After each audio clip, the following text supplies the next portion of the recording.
Perkenalkan, nama saya Hendriani Banik, NIM 0561888928, Prodi Agribisnis, Fakultas Sains dan Teknologi.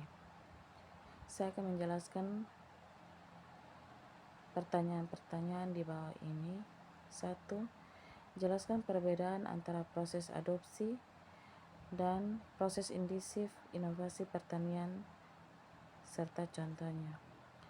Perbedaan utama terletak pada fokusnya.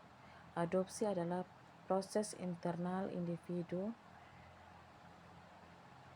petani dalam memutuskan dan mulai menggunakan inovasi baru. Sedangkan difusi adalah proses penyebaran inovasi tersebut dari satu individu ke individu lain dalam masyarakat atau kelompok. Adopsi melibatkan tahapan seperti kesadaran hingga penerapan, sementara difusi adalah proses komunikasinya melalui berbagai saluran yang mengarah pada adopsi kolektif. Ada 2 proses adopsi. 1. Fokus perilaku dan pengembalian keputusan individu petani. 2. Tahapan. Ada 5 tahapan, yaitu 1. Kesadaran mengetahui adanya inovasi baru. 2. Minat, tertarik dan ingin tahu lebih lanjut. Yang ketiga, evaluasi menilai manfaat dan risiko inovasi secara pribadi. 4. Percobaan mencoba inovasi secara terbatas. 5. Adopsi atau penerapan menggunakan inovasi secara penuh. Contoh, seorang petani secara mandiri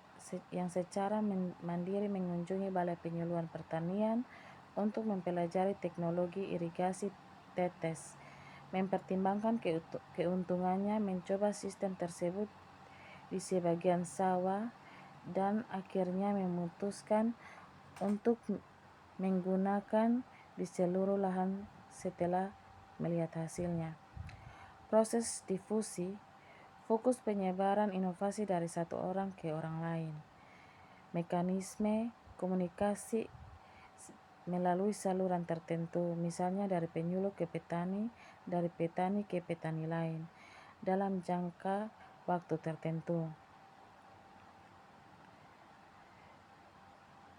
Contoh, setelah petani A berhasil menggunakan irigasi tetes, petani B yang melihat keberhasilan itu kemudian tertarik dan meminta informasi dari petani A.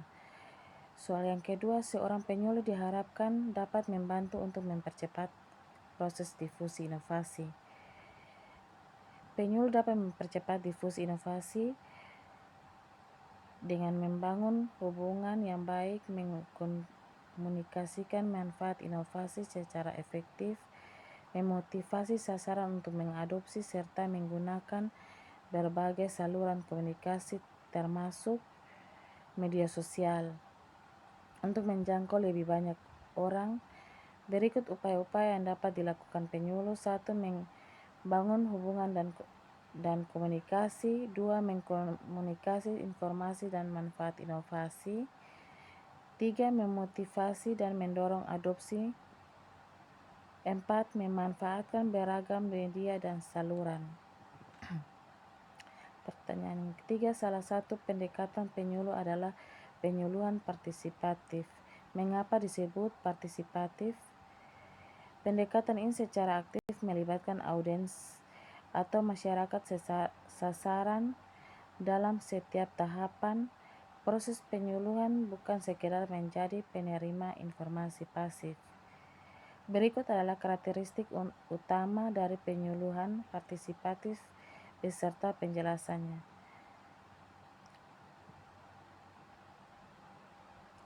Proses 2 arah dialogis berbeda dengan metode konvensional 1 arah. Berpusat pada kebutuhan lokal, materi dan metode penyuluhan didasarkan pada masalah kebutuhan nyata. Pemanfaatan pengetahuan lokal, menghargai dan mengintegrasikan pengetahuan tradisional. pengembalian keputusan bersama, peningkatan kapasitas dan pemberdayaan, fleksibel dan adaptif.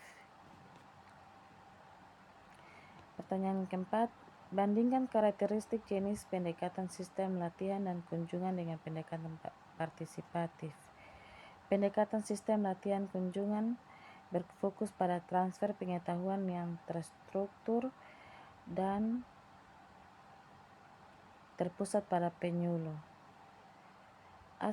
Aspek pendekatan latihan dan kunjungan pendekatan partisipatif tujuan mentransfer pengetahuan dan teknologi dan dari penyuluh kepada petani secara satu arah. Kelompok petani yang bekerja sama dalam proses pembelajaran, organisasi hierarkis dan terpusat pada penyuluh yang memiliki peran dominan, lebih desentralisasi dan terdistribusi dengan peran aktif dari semua anggota kelompok, metode ceramah, demonstrasi, dan kunjungan lapangan yang bersifat instruktif. Peran penyuluh sebagai pemberi informasi atau instruktur yang menyampaikan pengetahuan sebagai fasilitator atau pendamping yang membantu kelompok petani dalam proses belajar dan pemecahan masalah. Terima kasih.